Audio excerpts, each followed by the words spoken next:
நாமக்கல் மாவட்டம் திருச்செங்கோடு அருகே அடுத்தடுத்து இரு வீடுகளின் பூட்டை உடைத்து 30 சவரன் தங்க நகைகள் மற்றும் 60,000 ரூபாய் ரொக்கம் கொள்ளையடிக்கப்பட்டுள்ளன. ஒரே இரவில் தடயம் விட்டு வைக்காமல் வீட்டை சூறையாடி கொள்ளையில் ஈடுபட்ட கும்பல் போலீசில் சிக்குமா? நாமக்கல் மாவட்டம் திருச்செங்கோடு KSR கல்வி நகரில் வாடகைக்கு வசித்து வருபவர்கள் துரைசாமி ரம்யா தம்பதி.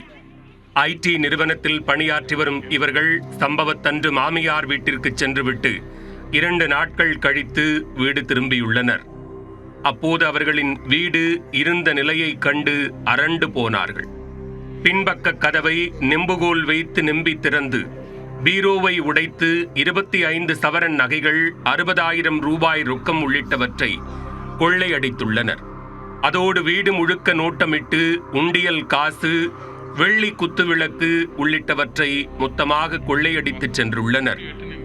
இதுகுறித்து திருச்செங்கோடு ஊரக காவல் நிலைய போலீசாருக்கு தகவல் கொடுத்து காவல் நிலைய ஆய்வாளர் நாகலட்சுமி தலைமையிலான போலீசார் விரைந்து வந்து விசாரணை மேற்கொண்டனர். கைரேகை நிபுணர்கள் மற்றும் தடயவியல் வல்லுநர்கள் வரவழைக்கப்பட்டு கிடைத்த தடயங்களை சேகரித்து விசாரணையை தீவிரப்படுத்தினர். அப்போதுதான் மற்றொரு அதிர்ச்சி சம்பவம் காத்திருந்தது.